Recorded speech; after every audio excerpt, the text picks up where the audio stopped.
Hello বন্ধুরা, আশা করছি তোমরা সবাই খুব ভালো আছো।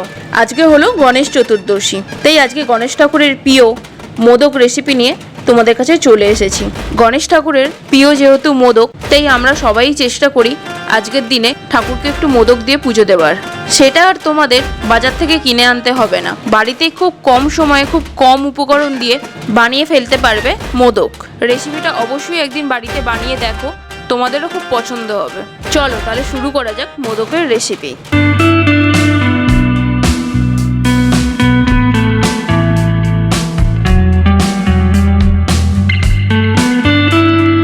আচ্ছা, আজকে কি কি উপকরণ লাগছে সেটা প্রথমে দেখে নিই। প্রথমেই 100 গ্রামের মতন কাজু নিয়েছি, সেটা মিক্সার গ্রাইন্ডারে গুঁড়োতে দিয়ে দিয়েছি। তোমরা দেখো আমি হালকা দানা দানা মতন রেখেছি, তোমরাও এরকমই রাখার চেষ্টা করবে। এইভাবেই আমন্ড, পেস্তা এগুলো হালকা ব্লেন্ড করে নিয়েছি।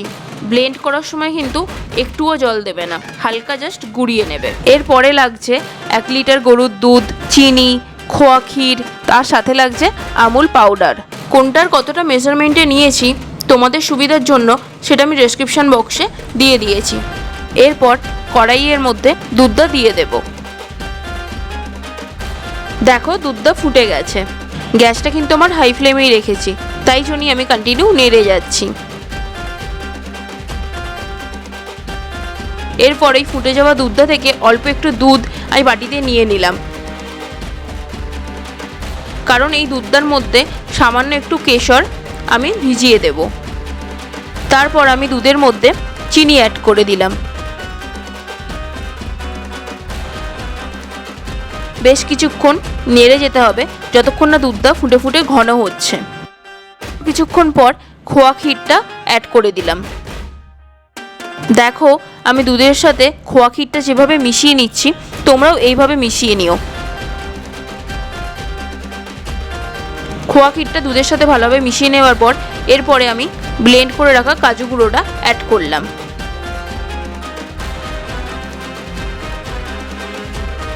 কিছুক্ষণ নাড়াচাড়ার পর আমন্ড গুঁড়োটা দিয়ে দিলাম।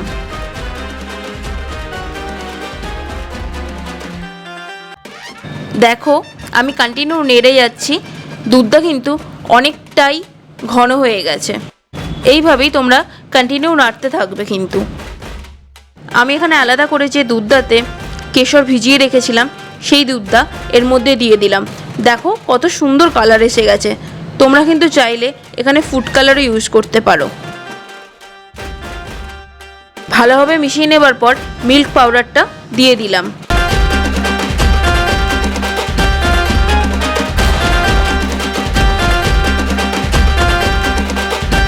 এভাবেই কিন্তু কন্টিনিউ নেড়ে যেতে হবে। এবার দেখো হয়েই এসেছে। নামানোর ঠিক আগেই পেস্তা গুঁড়োটা এর মধ্যে মিশিয়ে নেব। এরপর একটু নেড়ে চেড়ে এটাকে গ্যাস থেকে নামিয়ে নেব।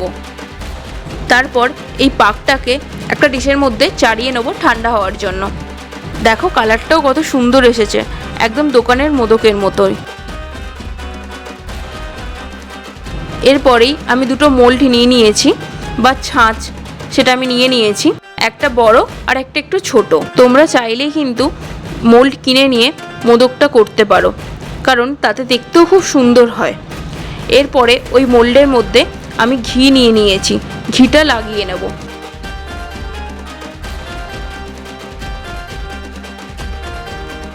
তোমাদেরকে প্রথমে আমি বড় মোল্ডটার সাহায্যে করে দেখাচ্ছি।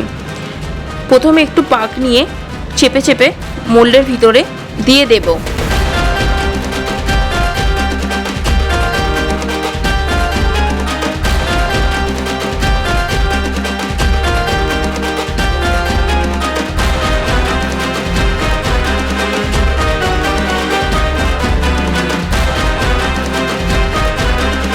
দেখো আমি যেমনভাবে করলাম এরকমভাবেই তোমরা পাকটাকে মোল্ডের মধ্যে পুরে নেবে।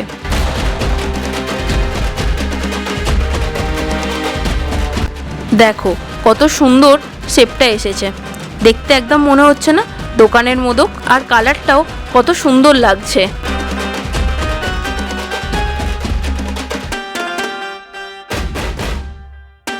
এবারে আমি ওই ছোট মোল্ডে বা ছোট ছাঁচের মধ্যে করে দেখিয়ে দিচ্ছি। প্রথমে সেমভাবেই এতে ঘি লাগিয়ে নেব, তারপর এই মোল্ডের মধ্যে পাকটা সুন্দর করে পুড়ে নেব চেপে চেপে, যাতে শেপটা সুন্দর আসে।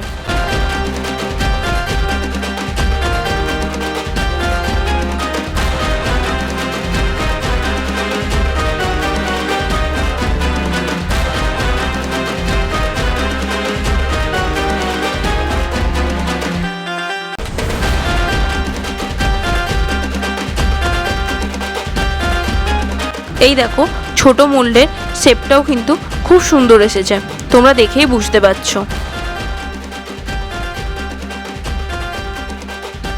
এইভাবেই আমি প্রত্যেকটা করে নেব। এই দেখো প্রত্যেকটা মোদক কিন্তু আমার বানানো কমপ্লিট। দেখো দেখতেও কিন্তু খুব সুন্দর লাগছে। আমি তোমাদের কথা দিচ্ছি, দেখতে যতটা সুন্দর হবে টেস্টও ততটাই সুন্দর হবে। আমি তোমাদের বলবো রেসিপিটা অবশ্যই একদিন বাড়িতে বানিও, আর কেমন হয়েছে আমাকে অবশ্যই কমেন্টে জানিও। এবার আমি মোদকগুলোকে এয়ারটাইট কন্টেনারের মধ্যে স্টোর করে রাখবো। যারা ভিডিওটি দেখছো তারা অবশ্যই ভিডিওটিতে একটা লাইক দিয়ে দিও, আর রেসিপিটা তোমাদের কেমন লাগলো তোমরা অবশ্যই আমাকে কমেন্টে জানিও। যারা নতুন দেখছো তারা চ্যানেলটিকে সাবস্ক্রাইব করে দিও, আর যারা ফেসবুক থেকে দেখছো তারা পেজটিকে অবশ্যই ফলো করে দিও।